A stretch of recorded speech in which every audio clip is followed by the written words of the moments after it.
Hello, this video will cover section 3.2 for the class Math 1324, and we're going to try to cover examples 6, 7, and 8 in this video. So we have this function that we haven't really discussed. Perhaps you have never seen it before in your life, and it is called the greatest integer function. And because of the pattern of the graph, it's also referred to as the step function. Oh, we actually have it here. Step function. If you think about it, it kind of looks like steps, right? Like a little staircase. So now what we do is, well, first of all, some books refer to it, and well, the equation, they write a double square bracket. So if you ever see that in another textbook, it's the same function, okay? Also, calculators or in computer science, people use this, int, and then parentheses x. So that will have like the same meaning, okay? Now, what it means about the greatest integer, it's that if I give you an integer as the input, such as, let's say, -2, the output will also be -2. So if the input is an integer, the output will be the same integer. So for -1, it will be -1. For x equals 0, y equals 0. For x equals 1, y equals 1. For x equals 2, y equals 2. Okay, so that is the case for all integers. So now let's look at the graph. And you could see here how they are what we refer to as closed circles. So we have this point here, 0, 0, 1, 1, 2, 2, 3, 3, 4, 4, -1, -1, -2, -2. And that means it's colored in, that's called a closed circle. -3, -3. We got -4, -4, and we got -5, -5. Okay? Now, let's see where those little lines are coming from, okay? So you guys got that if the input's an integer, output's an integer. Now, what happens when the input is not an integer? So let's say x equals 0.5. So what the function, the name of the function kind of helps with this. What is the greatest integer before 0.5?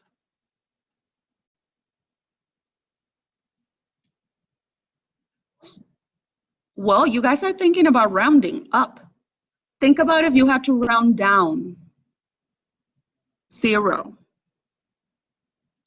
So it's like rounding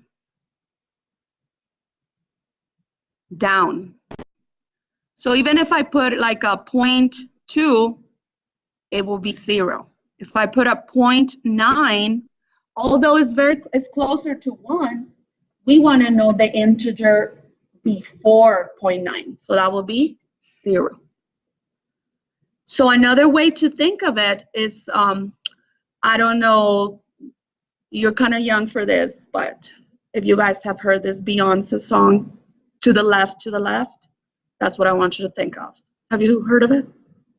No? I'll sing it if you want. Okay. You're good. Okay. So to the left, you always want the integer that is on the left of the decimal. Okay? So what if, oh, by the way, all those points that we will get from here, that's what will form, oh, I cannot zoom in anymore. That's what will form this line right here. But then what happens when we get to 1? Well, let me give you another example. What if my x value is 0.9999? What will be the output? Still 0. So then we have to, that's why we have to get, with the little line, we have to get close to x equals 1. But once the input changes to 1, what is the output? 1. So then we jump to the next step. Now, because we have to put something where 1 is on the x-axis, we put an open circle, which means 1 doesn't belong to that part of the graph. Okay, now let's see. What if x is 1.2? What is the integer on the left? 1. What if the integer, I'm sorry, what if the input is 1.89? It's still 1. So then that's what forms this little line right here. So for all those x values that are right here, the y value is 1. Okay? All the x values between 1.2 and 2. Okay, let's do one more. So what if the input is, let's say, 4.3? 4.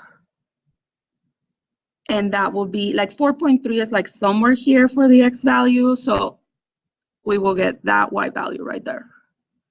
And again, for all the x values that go here, the y value goes to 4 until we reach x equals 5, because at x equals 5, we're not going to say the output is 4. That's why we put an open circle there.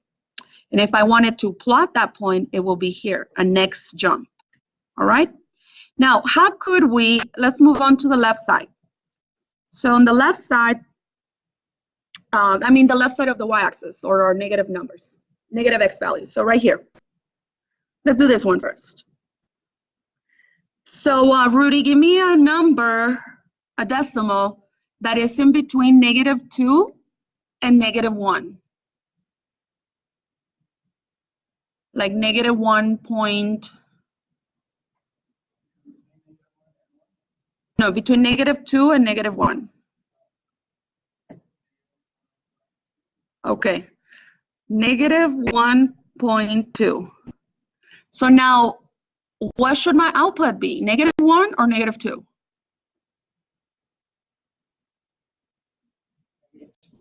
Very good. You're actually the first one who gets that right. I always get people with that. They think it's -1. But think of this, to the left, right? To the left, to the left. Yeah? Rudy, you heard that song? Okay. -2. And that's what we have right here. So x equals -1.2 could be somewhere here. However, the output is -2. So that's what gives us this point right here and all this line. And then it just goes like that. Now, you guys notice how we have, if you look at it vertically, we have closed circle, open circle, anywhere you look at, right? We have to have that to ensure that this one is still a function. There's a thing that we're going to learn next section that is called the vertical line test. So if you draw a vertical line and it touches more than one point, then it fails the vertical line test, therefore it's not a function. So will this one pass the vertical line test? Yes, because you have closed circle, open circle. So this one is like it's not actually touching it. That's why we leave it as a whole, open circle.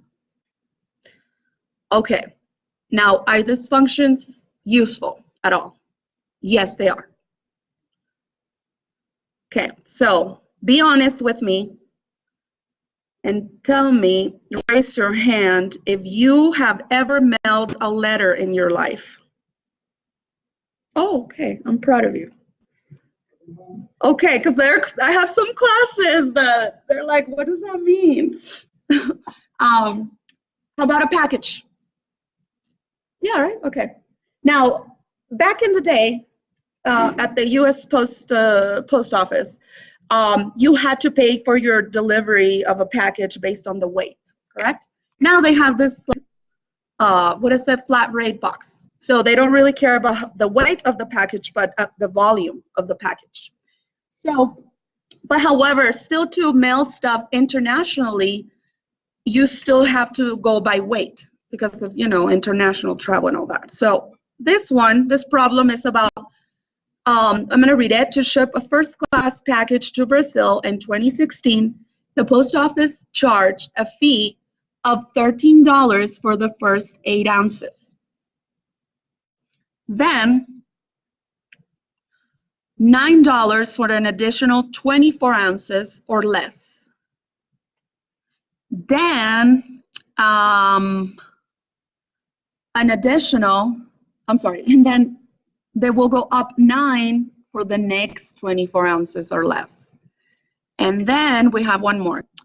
And then $20 more for a maximum up to 64 ounces. So how many, of course, this is going to be a piecewise function, right? How many pieces am I going to have? 4. Very good. So 4 options, 4 categories, 4 brackets, whatever you want to call them. And I put the graph there for you to kind of help us out, okay? So now let me ask you guys a question. If I have a horizontal line, what is the equation that I should use? Is it x equals or y equals? Very good, thank you. Right, y to horizon, y equals. So you guys see all these are horizontal lines, so they're all going to be y equals to a number. All of them. Now, what is the input? The weight of the package. What is the output? The cost. So the number that will go next to the equal sign, y equals to a number, will be the cost of mailing that particular package. So let's go ahead and let me see if there's a name already assigned. We're going to call it d of x. It says let d of x represent a function, okay? Remember, we can use other letters other than f, and that's fine. So d of x, and then we'll open a big bracket. And you guys already told me we're going to have 4. All right, so then x, let's place a 0 on the left, and then what is the top off for that weight? First 8 ounces, correct? And then I want you to write your inequality symbols in this direction.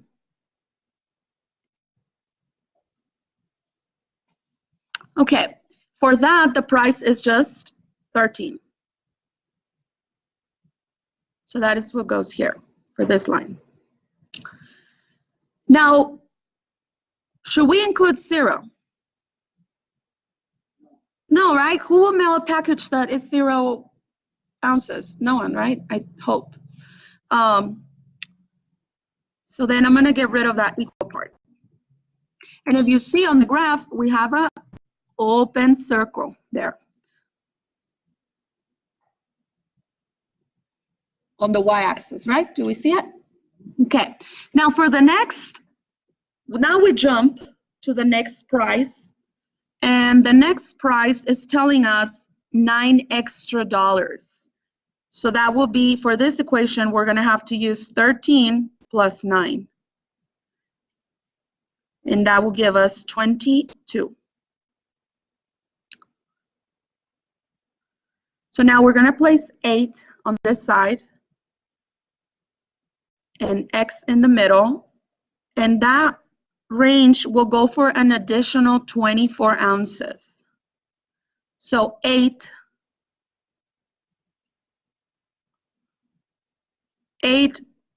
plus 24 ounces will give me 32.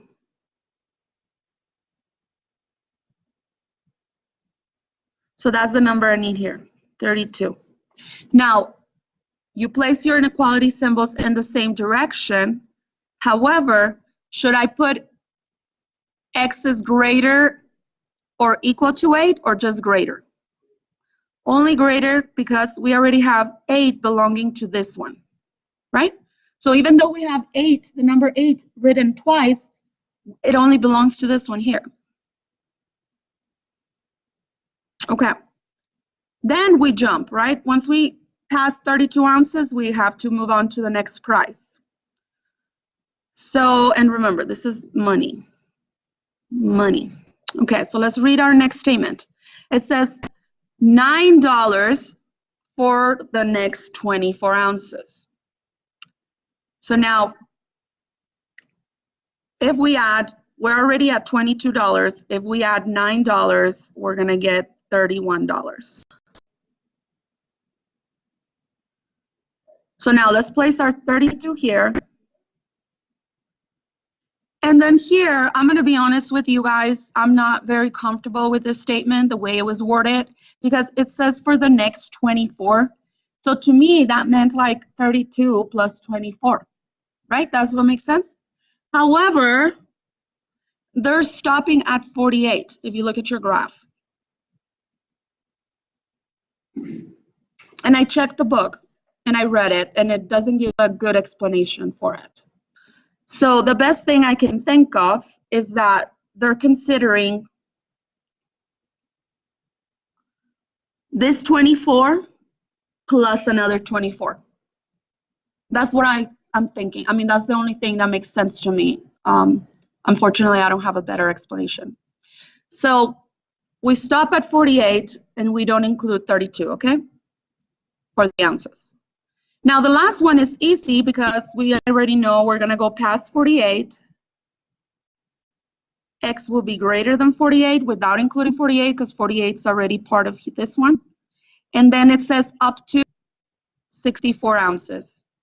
And at that type of weight, we add another $20. So price-wise, we were already at 31 plus 20. That will give us 51. And that's it for that function. Okay, so let's go over this one quickly. Okay, so some functions, to graph, of course, you are allowed to use your graphing calculator. You are allowed to use decimals, not on the test though. So you determine the domain of the function. And we did a lot of those in 3.1, where we say if it's a linear, quadratic, a polynomial, the domain is all real numbers.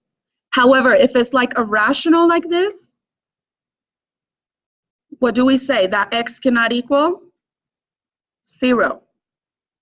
Or what if we have something like this? We have to say x must be positive, right? Greater than or equal to 0, or non-negative, I should say. So we do that, then we select a few numbers in the domain, and we could, to find the corresponding y values or function values. But of course, those have to fit the domain restrictions, right? So then after that, you could also put it in your calculator, look at the table. I mean, several things for you to do. So we're going to graph one last. And don't worry, we do have time. And we did graph something similar to this. In fact, we have the graph, but let's go over it. We graphed something like this in chapter 2. And so the equation for it, we have g of x is equal to the square root of x minus 1. So just like the parent function of the square root function states that whatever is inside the radical, which we refer to as the radicand, has to be greater than or equal to 0. So what we do when we did this type of problems, I told you, you take the radicand, whatever's inside the radical, and you create an inequality that says that must be greater than or equal to 0. So because of that, then x must be greater than or equal to positive 1, right? We can add 1 to both sides, or we can think of taking this 1 across, so it switches to addition, right? So now we're going to select numbers that are greater than 1, or could we select 1? Yeah, right, because we have that equal part. So let's do that. I'm going to create a table here.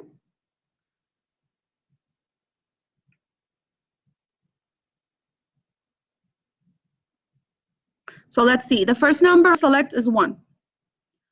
So this will be g of 1 is, I substitute 1 minus the square root root of 1 minus 1, so that will be, bless you, square root of 0, which is 0. So what's the point that I should plot? Let me write them here. So we're going to have 1, 0. And you guys can see this point right here. It's also on the x-axis, so how do we call it? The other one? X-intercept. Okay, now the next number I'm going to select for x, and I'm selecting these numbers to my convenience, okay? It could be any number as long as it's greater than 1, but I'm trying to pick numbers that will make it easy on us. 5. So g of 5 means the square root of 5 minus 1, which is the square root of 4, and that is 2. So that will give us the point 5, 2, and we could see it here, right here.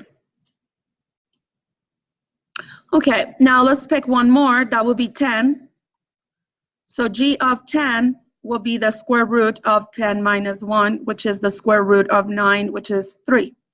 And that will be this point right here. However, once we connect them, we could put an arrow there because any x value greater than 1 will still work. And so this concludes example 8.